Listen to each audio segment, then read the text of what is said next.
So if they're on later on the call, we'll let them introduce themselves. But we'll get started with our guest speaker today.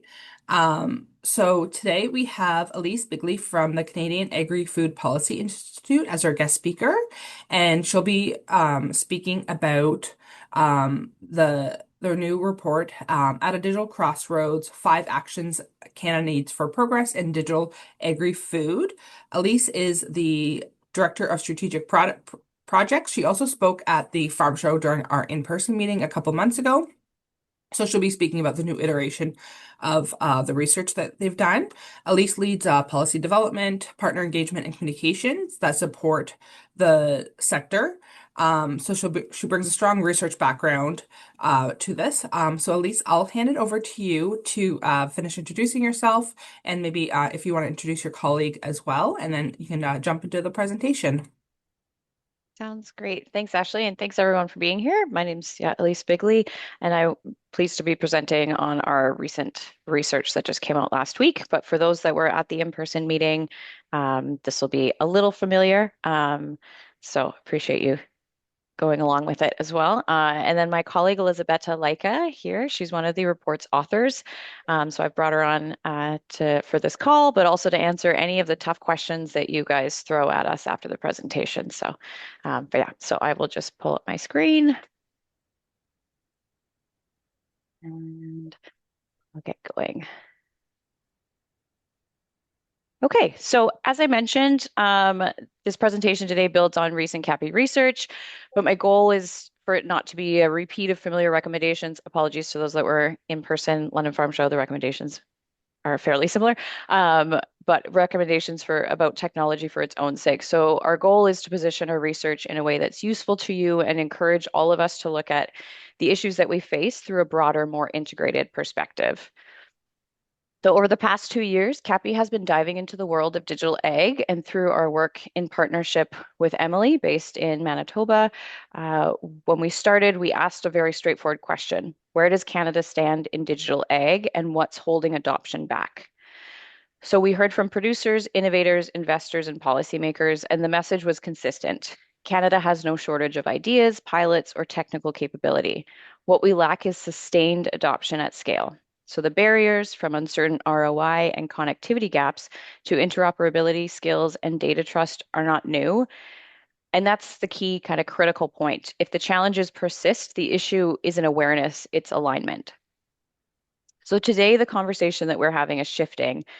So it's not just what the barriers are, but what needs to change to move from proof to adoption. So we have genetics, data, and decision-making tools are increasingly interconnected, and the value of innovation depends not just on development, but how it is adopted, shared, and scaled across the system.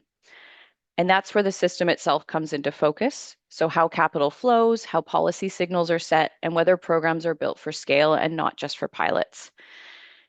And the question we have is whether Canada's system enables you and others across the value chain to move from idea to implementation with confidence. So today, I'll briefly walk through what that means, where digital agriculture sits within the broader system, where we see the pressure points, and what shifts could help unlock adoption at scale. For those who don't know about the Canadian Agri-Food Policy Institute, CAPI was founded in 2004 as a National Agricultural Policy Institute. And this came as the sector was emerging from a period clouded by trade disputes, economic challenges, BSE-related market shocks, and growing debate about how Canada should position itself within an increasingly globalized agri-food economy. Policy discussions were fragmented, divided among commodity groups, regions, and governments. And what was missing was an independent space for long-term strategic thinking to tackle these complex and interconnected issues. So in walks CAPI, we were created to fill that gap. And for over 2 decades, CAPI's core mandate has remained consistent. We do strategic policy analysis and dialogue. And because we do not represent a single commodity, region, or political perspective, CAPI has been able to be that neutral space for stakeholders to work through the big issues together. And we convene the sector through webinars, Chatham House style dialogues, in-person events, and policy reports, including CAPI's focus on innovation in digital ag, areas that are becoming increasingly central to agricultural competitiveness, and my focus for today's remarks. So, as I said, we've been diving into the world of digital ag for the past few years, and two principles that guide our current work and approach have emerged along that process. So, the future is digital, whether we like it or not, and I'm fairly certain that most people like it in this virtual room right now. And a cultural mindset shift is required across the ecosystem to leverage this reality. Digital agriculture represents the future and the inevitable future of Canadian farming, and it's really not optional. We have precision robotics, AI platforms, advanced breeding technologies, and data systems transforming global operations. We see Canadian innovators demonstrate grit, speed, and real solutions in the field. With that, farmers also face climate risks, trade pressures, labor shortages, and rising costs that we're seeing increase every day. And without digital tools, traditional farming alone cannot deliver the resilience, competitiveness, and productivity needed to compete in this new, complex, and challenging environment. So, if it's happening regardless, the sooner the entirety of the sector, and that's really critical, begins to make that transition, the more proactively we can work together. And we see this as a mindset problem across the entire ecosystem. Too often are digital tools viewed as nice to have instead of essential resilient and risk management tools for farmers. Startups build brilliant solutions but fail skepticism from cautious capital.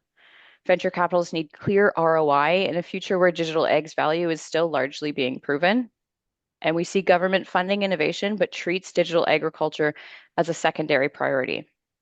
And this missing cohesion and fragmentation erodes trust across the supply chain.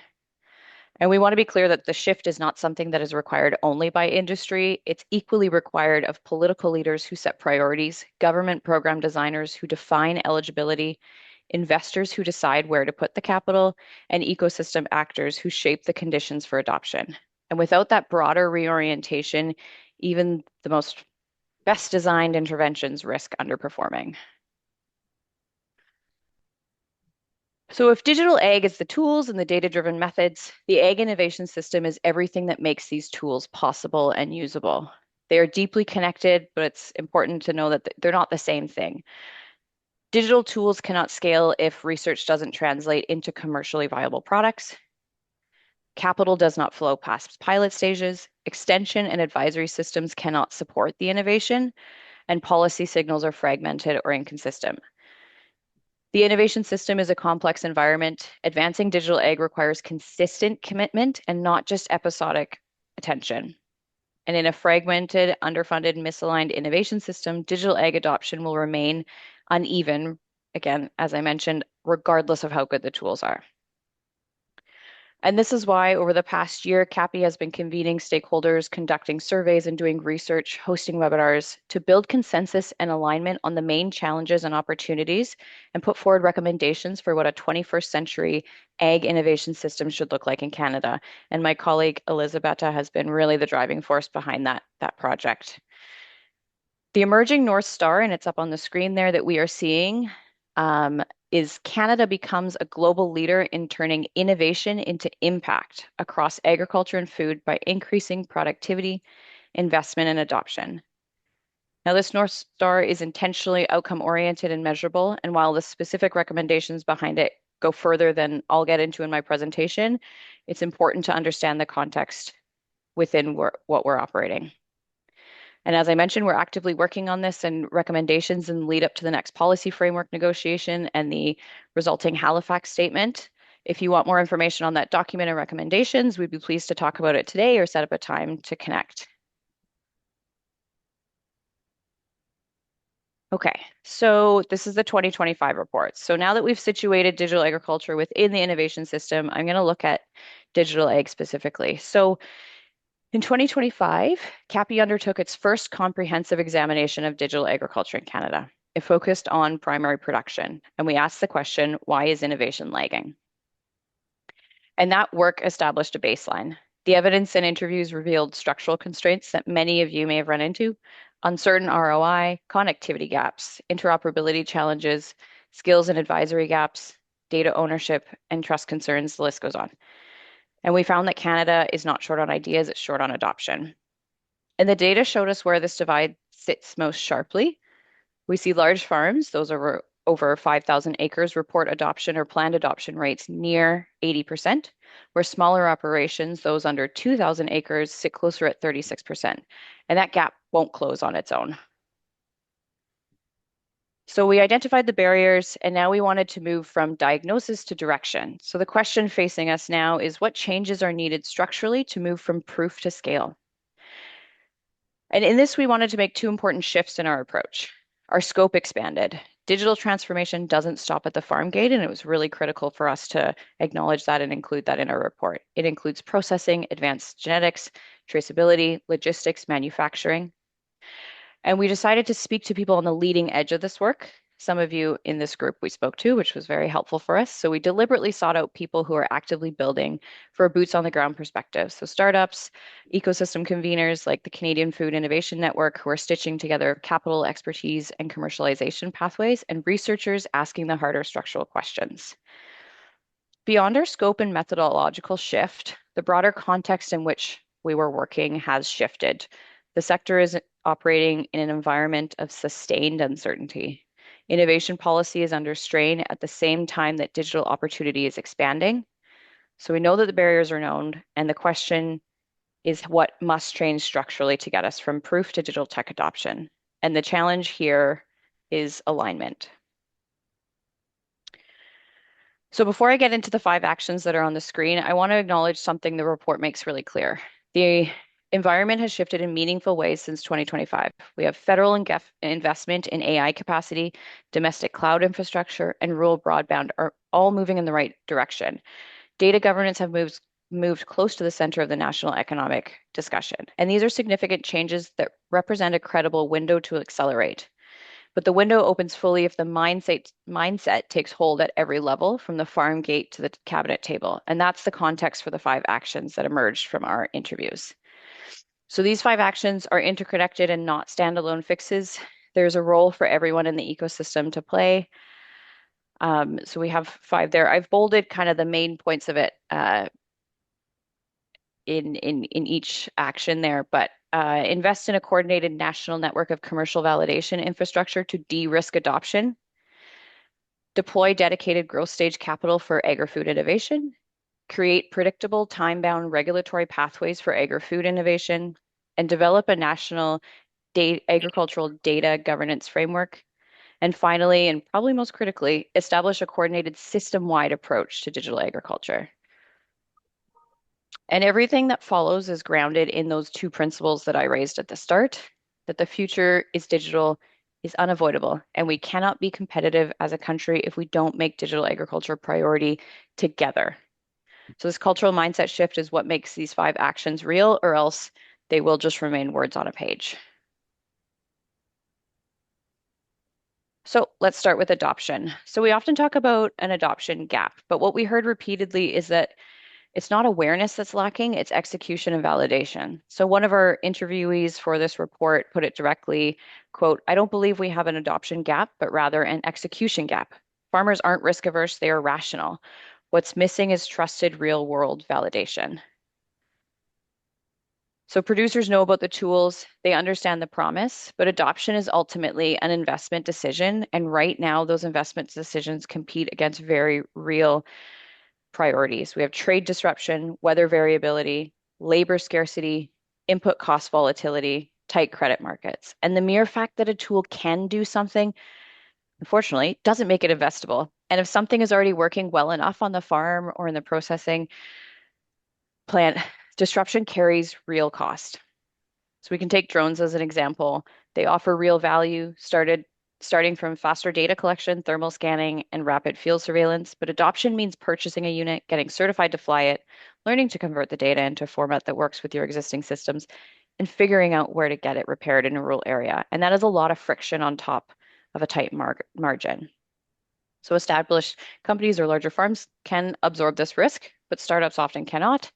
Smaller farmers often cannot. And adoption happens when risk is credibly reduced, ROI is demonstrated under real operating conditions, and performance evidence reflects a producer's own context. And this is why shared validation infrastructure matters. And we are seeing progress across the country. We have Emily's innovation farms The Canadian Agri-Food Automation and Intelligence Network is doing great work in this area. There's a recently new innovation network that was announced, AVA, just this week. Canadian Food Innovation Network sandboxes as well. And I spoke to the seed growers a couple months ago. They have the Blue Tag Solutions, which is also a dedicated space for innovation to happen quickly and new value-added opportunities for the seed sector specifically. So taken together, these developments represent something more than a collection of individual programs. They signal a structural shift in how we move innovation through the system. So for too long, the gap between a promising pilot and routine adoption has been where Canadian value is lost. What we see in these examples is a movement from pilot scale experimentation to validated commercial scale proof, environments where innovations can be tested, refined, and trusted under real world conditions. But infrastructure like this can lack the scale and breadth of opportunities if left entirely to the market. So we see a targeted public role here, not about subsidizing individual technologies, but strengthening the system that enables innovation to be tested, compared, and adopted with confidence.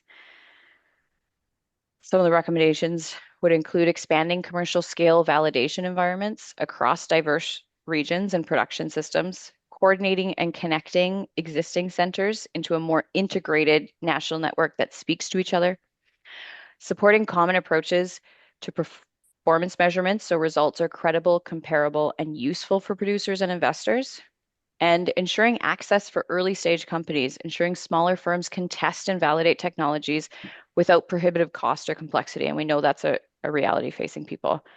Because while Canada is moving in the right direction, and we see that through the examples, if we want adoption to accelerate, validation infrastructure has to scale alongside innovation. So our second action is bridging the scale up capital gap. So we know Canada is strong at invention. We generate IP, we fund early stage research, and we do seed and Series A reasonably well, but we consistently fall off at Series B and C. That kind of messy middle between grant funded innovation and commercially scaled development remains structurally undercapitalized and constraining the ability to build traction in the market and attract follow on capital. And that stage right there is very expensive. Multi-year field trials, ROI validation, regulatory navigation, business model refinement, and it doesn't fit traditional research funding and it doesn't fit early stage venture capital. And it often doesn't fit generalist growth capital either. So there's really no home for it. And data tells a story. A recent RBC report flagged that agri-food represents only 2% of federal growth and venture funds, while it represents approximately 7% of our GDP. Canadian Food Innovation Network numbers flagged that 30% of food tech investment rounds still rely on grants. And recent FCC research found a roughly 23-to-1 gap in dollar value compared to what we see in other markets. And the deeper problem is structural. Broad government growth capital funds, so the Canada Growth Fund, rarely deploy into agri-food because the standard investment criteria doesn't fit the sector's timelines and asset intensity. And as one of our interviewees told us for this report, Canada rewards the idea, not the building of something commercially durable, and that has to change. So capital is shallow in the middle. What's the result? We see companies stall at the pilot stage or relocate for scale, that's often common, or fail to produce the performance data adoption requires. And this isn't just a funding gap, it's a structural misalignment between how agriculture matures and how capital is deployed. If we want technologies validated and adopted domestically, that's a priority. We must finance validation and commercialization and not just invention. Governments can play a role by deploying targeted funding instruments that crowd in private capital, particularly at that messy middle, the Series B and C stages, aligning agriculture innovation and competitiveness policies to create a coherent investment signal, support the development of sector-specialized investment vehicles, including blended finance models tailored to agri-food, and reducing regulatory and program complexity that can delay or deter investment decisions. So by getting this balance right, Canada can unlock the capital needed to move ideas through the middle and turn innovation into investment adoption and productivity growth.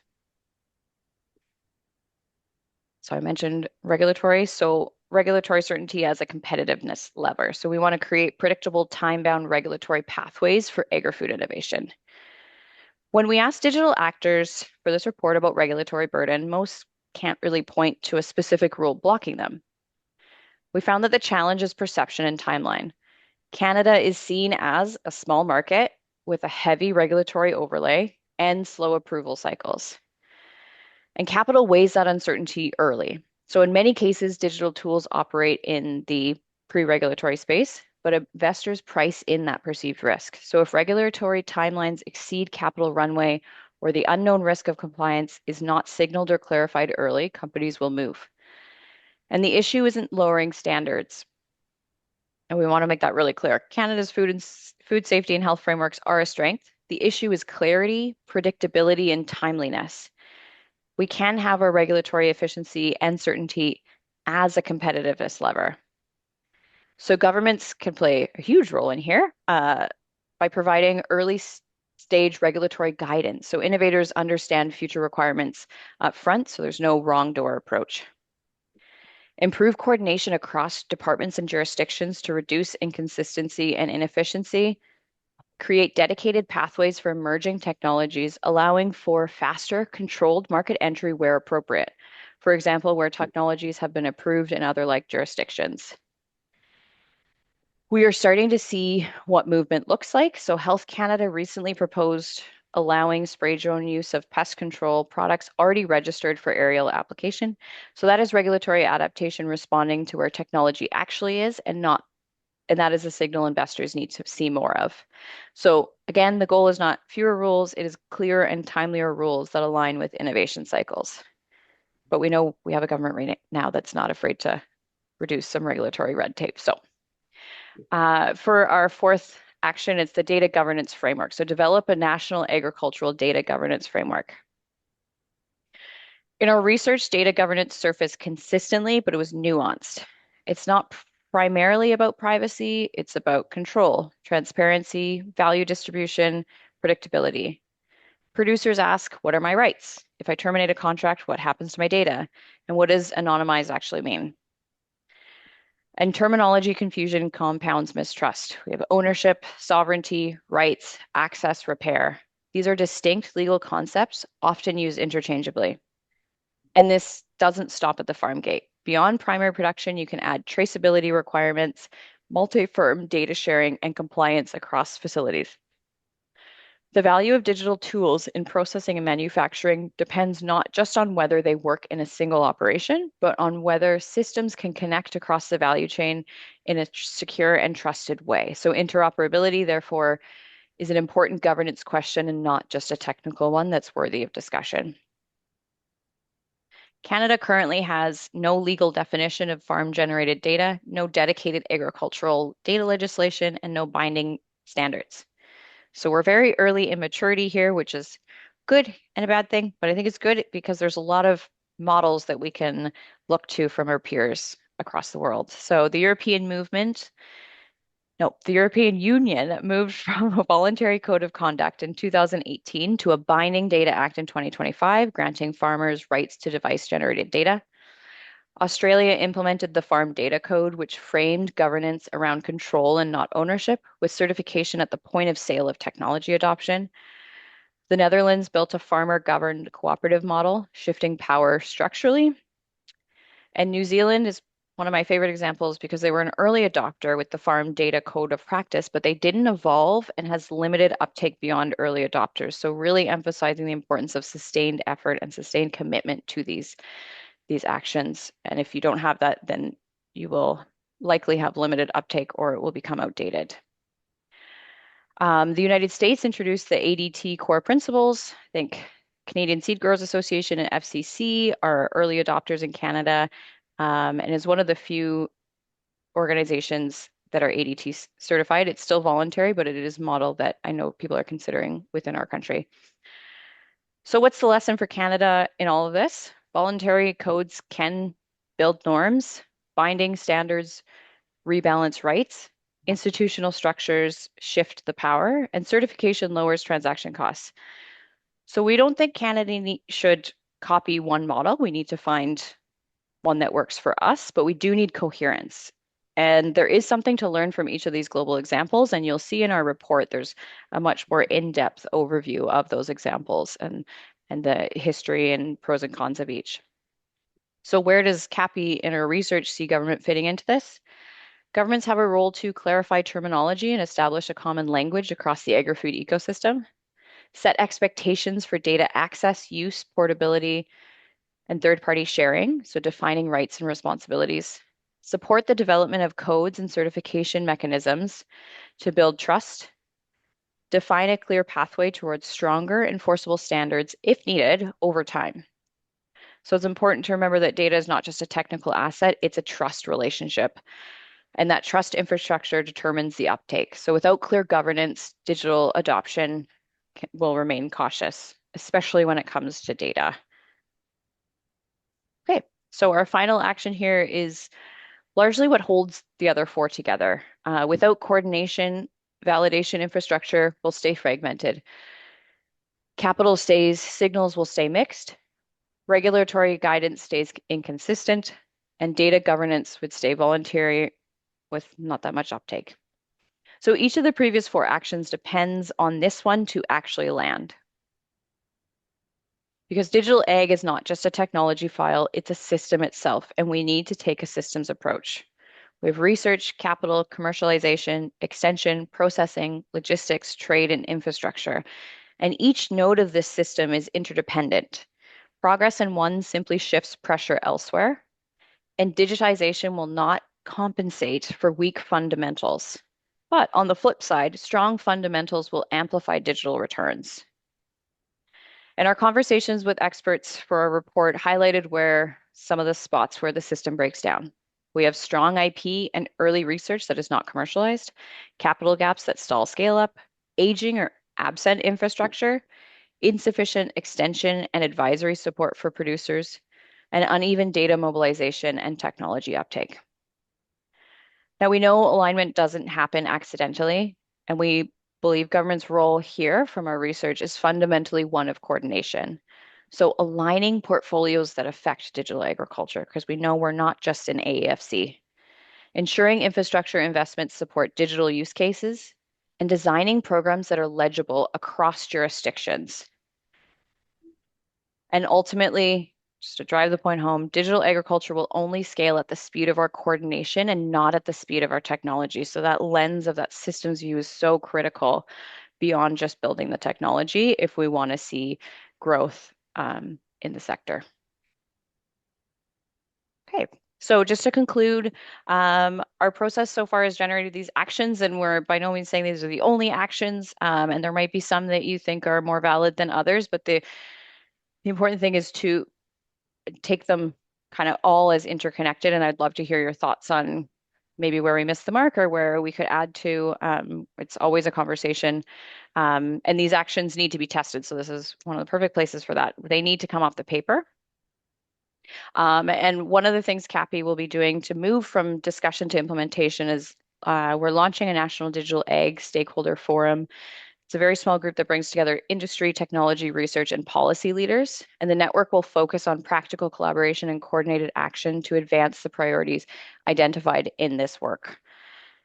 Because the opportunity in front of us isn't just to talk about digital agriculture, it's to start building the system that will make it work together. There's a lot of people doing a lot of work on digital agriculture, and we want to make sure that we can all take a systems approach and hear what everyone else is doing and ensure that we have, at a high level, kind of a goal for where we want digital agriculture to go, similar to the innovation system.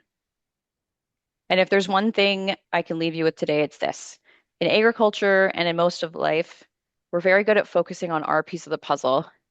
And we want to get our piece of the puzzle connected to the other pieces. And we often forget everything else happening around it.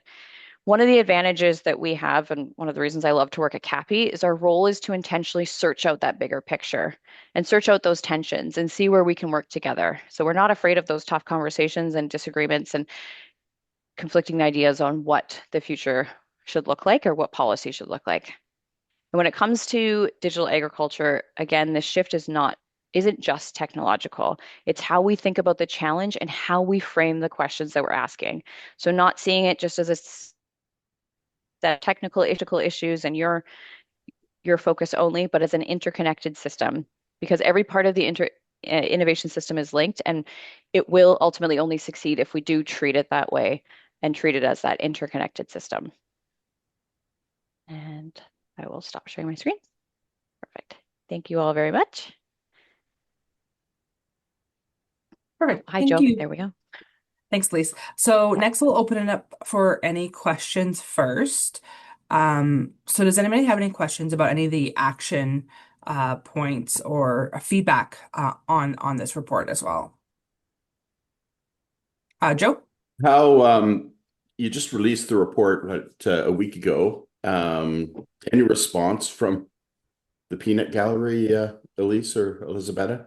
Yes, the peanut gallery has been quite loud. We've had some very positive responses and very, I would say, critical responses. Oh, good. Yeah, no, it is really good. And for us at CAPI, that's a sign of, hey, we still have more work to do, right?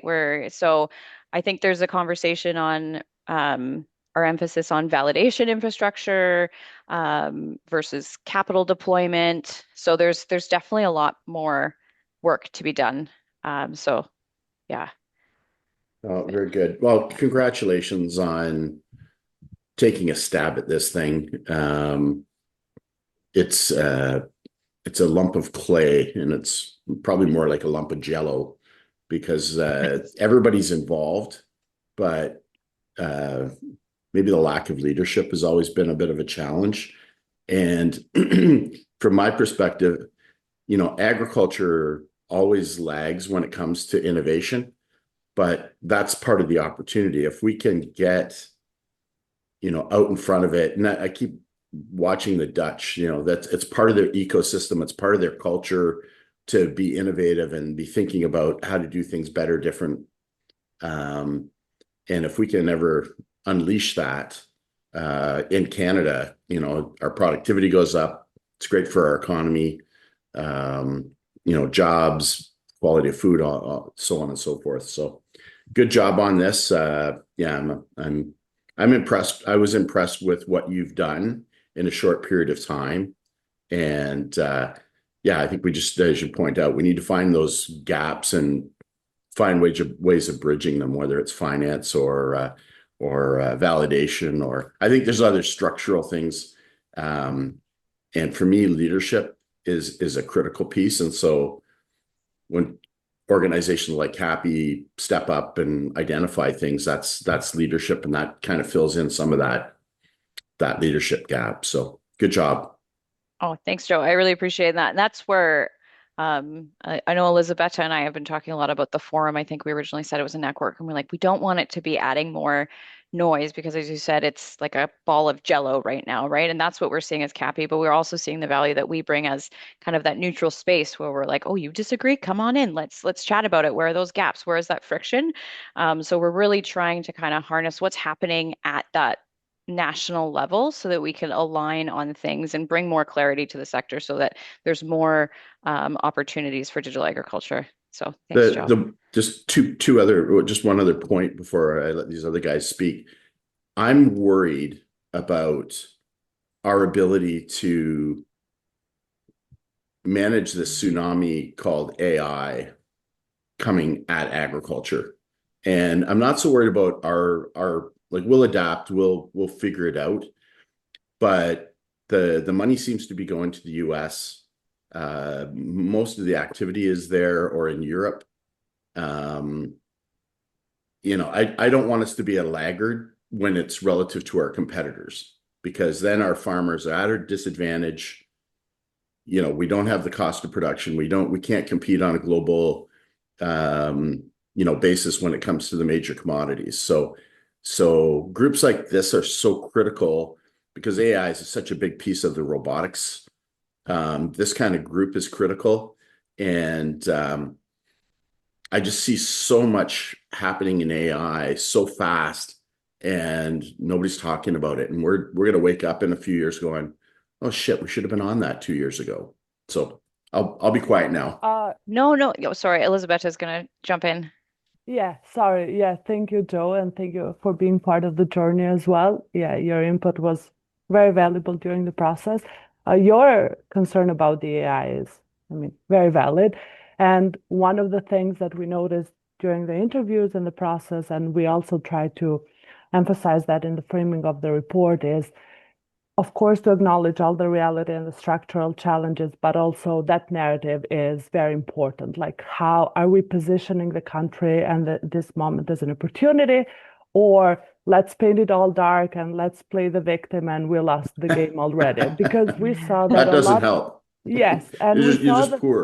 a lot of the problems and challenges were actually coming from a signal perspective, as Elise mentioned when we asked interviewees on the regulatory challenges.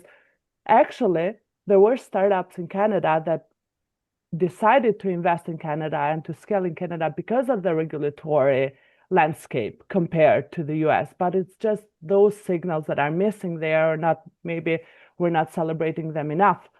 And to attract investors or to make startups already in Canada to scale here, not use it as a trampoline for our friends in the US.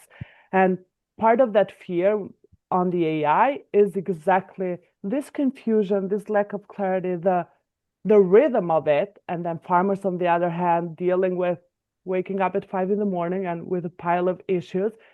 And that lack of clarity around what AI is, what data governance is, what digital ag is, where all this fits in the bigger picture. And that's why, as Elise emphasized, we try to put all these puzzles together and to shift that mindset of stakeholders that, hey, yes, digital ag is important, but it fits in this bigger system. Agriculture is not so unique as a sector, so maybe not just we look across the border for lessons, but we see other sectors within the country that are facing similar barriers. They have found solutions, so maybe we don't need to reinvent the wheel. We don't need to put a lot of money, but some solutions are just, let's have a talk, let's coordinate, let's invest together for that future that maybe we don't see now, but we position digital ag as a must-have, AI as a must-have. So that mindset, it seems a bit cliche and a bit abstract, but is really like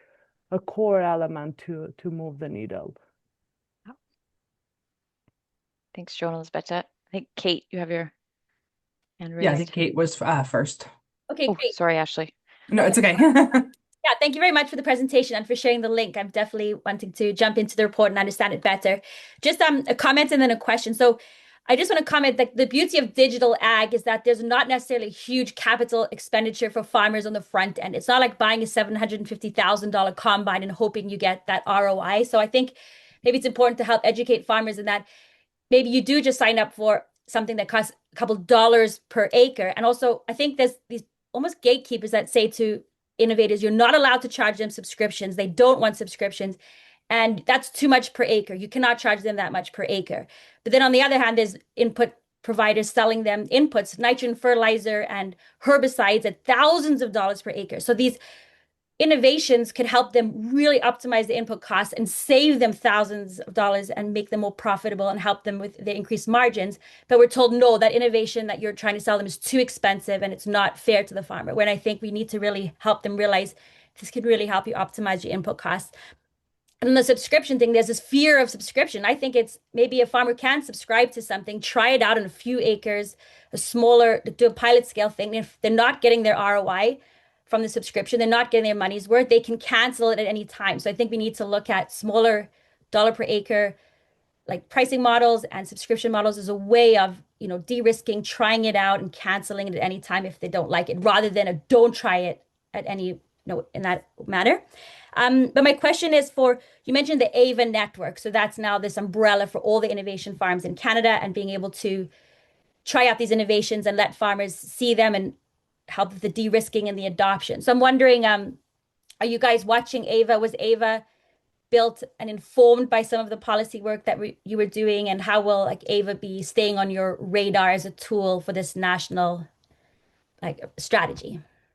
Yeah, no, that's a really good question. I want to respond to your comment, but I do think, as we were talking about, kind of digital tools are often seen as nice to have. So they might not be that expensive, but they're seen as nice to have. And it's that mindset shift of, no, this is resiliency tool or this is a risk management tool, right? So framing that. And I think often because it's seen as nice to have, and it's up against such competing costs of fertilizer costs, all the other inputs that are seen as that are essential for a farm. Like ultimately, it just gets pushed to the side. So I definitely see kind of that issue and where that's coming from.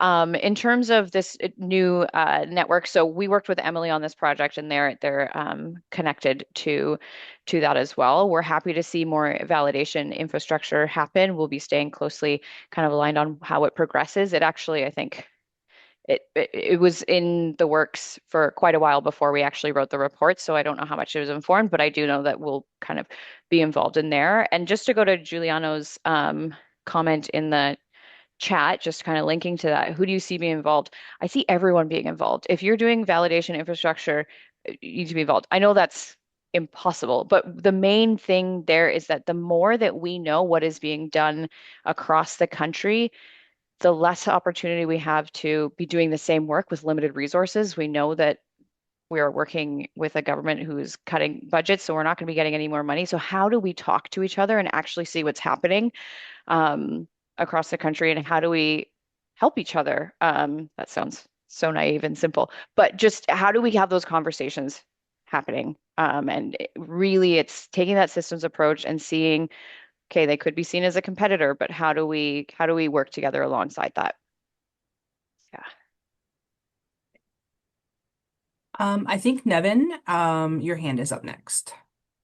Yeah, thank you, Elise and Elizabeth. Maybe a little different angle on this. With respect to your recommendations, do you see any, would you approach it differently if it's a public sector view or a private sector? There's a lot of investment in research, technology development at a lot of institutions across, academic institutions across the country, and a lot of private activity as well and private investment. So you've got two different systems that are operating and in many cases don't often connect that well. How would your recommendations address that issue or take that into consideration? That would be my question. Okay, no, that is a very good question. I like to say they are two very different systems. In terms of funding, our report is not saying government needs to fund everything. I think government needs to know sorry, that sounds really bad, but understand roles and responsibilities. Government can be leveraged for increasing that private investment. So I think playing together in that sense, but again, that takes coordination and they're two different systems.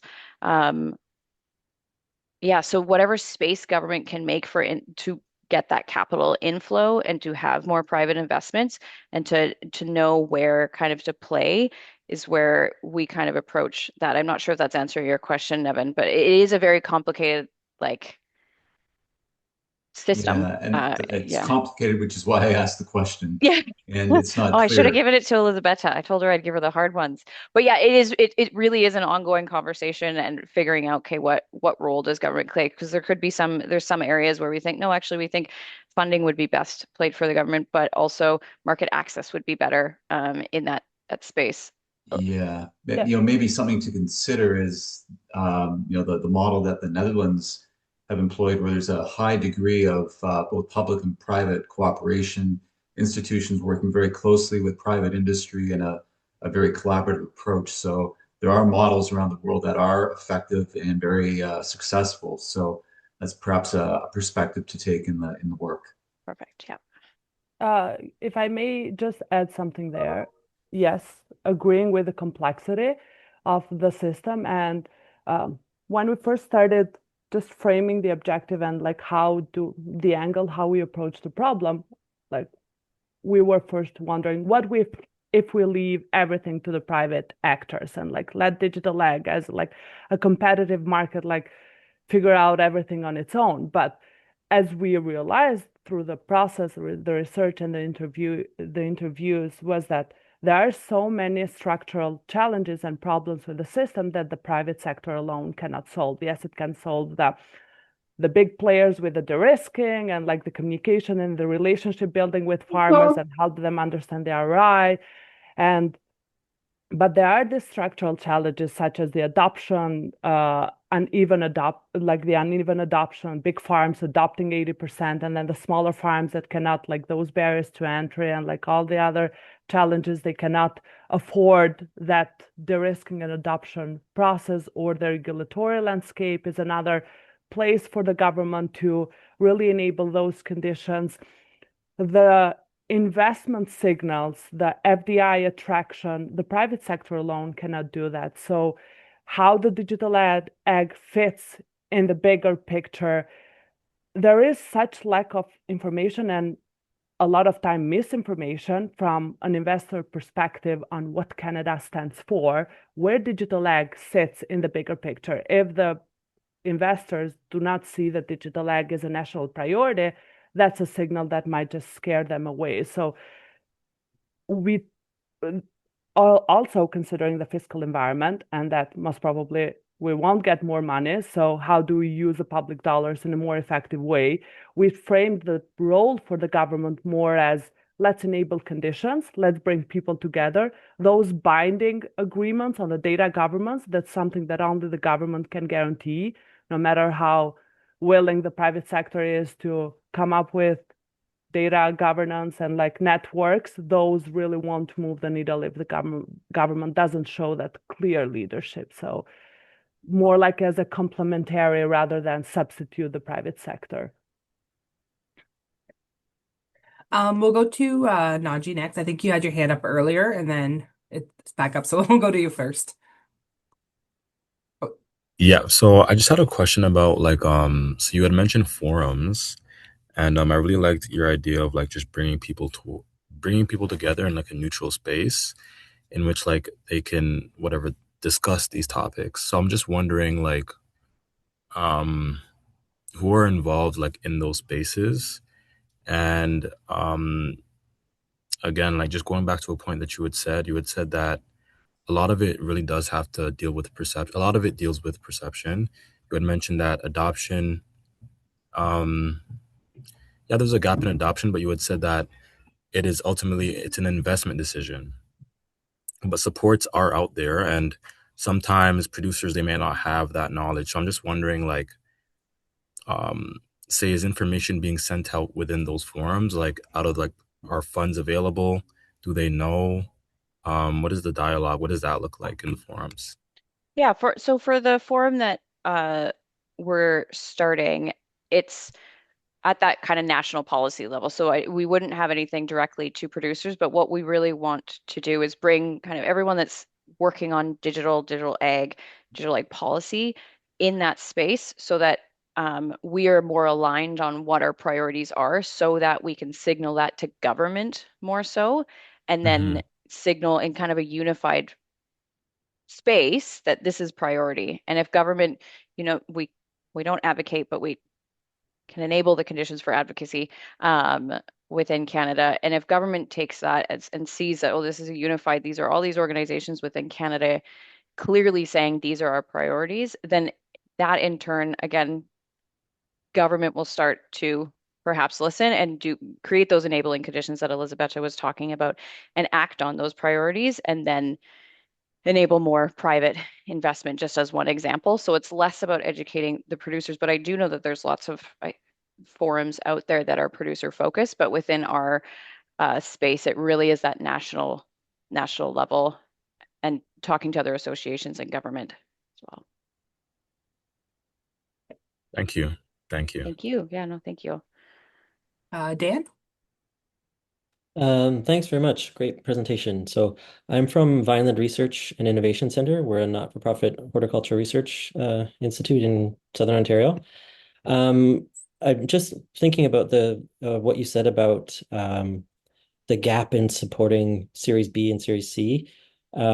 We've been doing our best to support technology adoption through validation studies and so on, largely through pilot level and maybe Series A level. I wonder if you have maybe a wish list of what you wish research institutions like ours could be doing to support Series B and C and sort of fill that gap. Research institutions. I'm going to throw that one to Elizabetta because she has a lot of wish lists for our research at CAPI. I mean, more It's a money very good question. for Series B and Series C. So um, we so the support landscape, the funding support for startups, it's also because of the incentives in place, like let's innovate, let's bring ideas, and with lower expectations, even if those ideas don't come like turn into like scalable companies, we're gonna take that risk. Those incentives in place, they do make the Series A investment more favorable.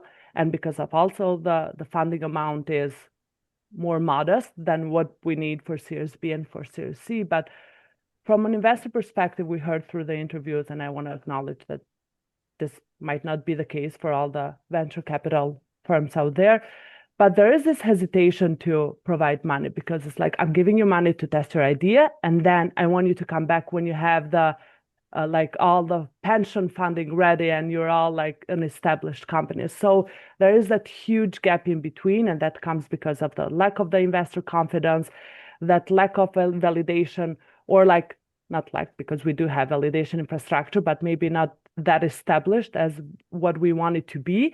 And that hesitation that maybe you can go also across the border and get the investors for like that significant funding amount that you need to grow into an established company. So really the wish list is more money, but it's more established relationships. A lot of that clarity can come from having those systematic conversations with the startups out there, trying to understand the incentives that are in place.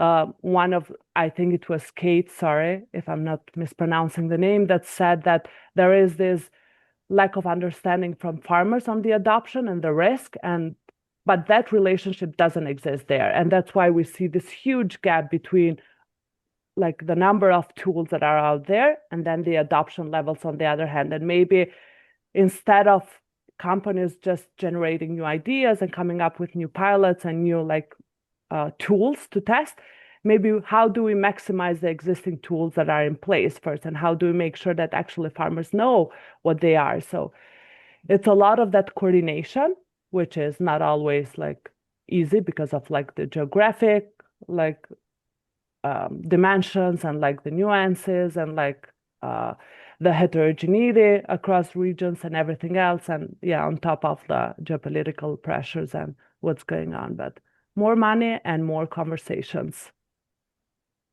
Yeah, thanks. I think that really reflects some of the experiences we've had too, but also thinking maybe the network approach that is building here now might help building up those relationships and kind of addressing the concerns you've talked about. Thanks. Thank you.